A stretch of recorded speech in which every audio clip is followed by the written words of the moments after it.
Assalamualaikum warahmatullahi wabarakatuh.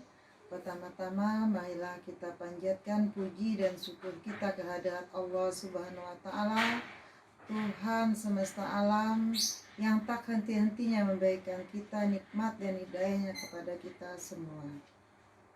Salawat dan salam kita sampaikan kepada junjungan kita Nabi besar Muhammad sallallahu alaihi wasallam. Bapak dosen yang saya hormati dan teman-teman yang saya banggakan. Pada kesempatan ini kami dari kelompok 7 akan mempresentasikan mata kuliah analisis kebijakan pendidikan yang berjudul Pendidikan Inklusi. Akan saya perkenalkan Susana Putriningsi, Haji Irnawati, Sri Mulyaningsi, Putri, Windy, dan saya sendiri, Mas Nia Ani sebagai moderator. Untuk mempersingkat waktu, marilah kita buka presentasi pada hari ini dengan mengucapkan Bismillahirrahmanirrahim.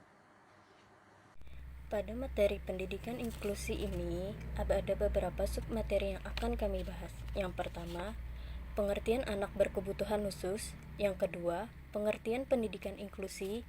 Yang ketiga, kategori siswa berkebutuhan khusus. Yang keempat, landasan pendidikan inklusi. Yang kelima, tujuan pendidikan inklusi. Yang keenam, manfaat pendidikan inklusi. Yang ketujuh, hambatan dalam pendidikan inklusi. Dan yang terakhir, upaya dalam mengatasi pendidikan inklusi. Yang pertama, pengertian anak berkebutuhan khusus. Anak berkebutuhan khusus adalah anak yang dalam pendidikannya memerlukan pelayanan yang spesifik berbeda dengan anak pada umumnya. Terbagi menjadi dua kategori anak berkebutuhan khusus. Yang pertama ada permanen, diakibatkan oleh kelainan tertentu, dan yang kedua temporer, karena kondisi dan situasi lingkungan. Yang B, pengertian pendidikan inklusi. Definisi menurut para ahli. Yang pertama menurut Steinbeck, bahwa sekolah inklusi adalah sekolah yang menampung semua siswa di kelas yang sama. Yang kedua, Staub dan Peck mengemukakan pendidikan inklusif adalah penempatan anak berkelainan ringan, sedang, dan berat secara penuh di kelas. Yang ketiga, Sirinam Khalsa, pendidikan inklusif adalah suatu cara untuk menghilangkan model segregasi atau pemisahan anak-anak berkelainan yang belajar dengan cara yang berbeda. Yang keempat, Savon Seven yang dikutip Geonefarm mendefinisikan pendidikan inklusi adalah sebagai sistem layanan pendidikan yang mempersyaratkan agar semua anak berkelainan dilayani di sekolah-sekolah terdekat di kelas reguler bersama teman seusianya. Yang kelima, Depdiknas menegaskan bahwa pendidikan inklusif didefinisikan sebagai sistem layanan pendidikan yang mengikut sertakan anak berkebutuhan khusus belajar bersama dengan anak sebayanya di sekolah reguler yang terdekat dengan tempat tinggalnya. Yang terakhir, menurut Peraturan Menteri Pendidikan Nasional RI Nomor 70 Tahun 2009 menyebutkan pendidikan inklusif adalah sistem penyelenggaraan pendidikan yang memberikan kesempatan kepada semua peserta didik yang memiliki kelainan dan memiliki potensi kecerdasan dan atau bakat istimewa untuk mengikuti pendidikan atau pembelajaran dalam satu lingkungan pendidikan secara bersama-sama dengan peserta didik umumnya. Selanjutnya kita membahas tentang landasan pendidikan inklusi. Yang pertama, landasan filosofis. Bangsa Indonesia adalah bangsa yang berbudaya dengan lambang burung Garuda yang berarti Bhinneka Tunggal Ika, keragaman dalam etnik, dialek, adat istiadat, keyakinan, tradisi, dan budaya yang merupakan kekayaan bangsa.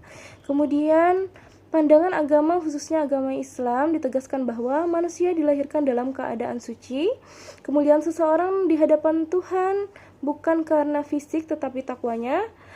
Tuhan tidak akan merubah nasib suatu kaum kecuali kaum itu sendiri. Manusia diciptakan berbeda-beda untuk saling silaturahmi. Kemudian pandangan universal hak asasi manusia menyatakan bahwa setiap manusia mempunyai hak untuk hidup layak, hak pendidikan, hak kesehatan, maupun hak pekerjaan. Kemudian landasan yuridis. Yang pertama, landasannya dari Konvensi Hak Anak tahun 1989, Perlindungan Anak Nasional tahun 1998, Peraturan Standar Persamaan Para Penyandang Cacat tahun 1993, Pernyataan Salamanca dan Kerangka Aksi dalam Pendidikan Kebutuhan Khusus tahun 1994, Deklarasi Dakar tahun 2000, Deklarasi Bandung tahun 2004, serta Undang-Undang dan Peraturan Pemerintah Indonesia. Selanjutnya, landasan pedagogis. Landasan pedagogis. Manusia dapat dididik sekaligus dapat mendidik serta saling mendidik sesamanya. Seorang manusia akan menjadi manusia yang sebenarnya hanya melalui pendidikan yang dilakukan oleh manusia lainnya. Pendidikan hanya mungkin terjadi apabila manusia itu berhubungan dengan manusia lainnya yang menyelenggarakan pendidikan. Selanjutnya, landasan empiris. Penelitian tentang inklusif telah banyak dilakukan di negara-negara barat sejak 1980-an.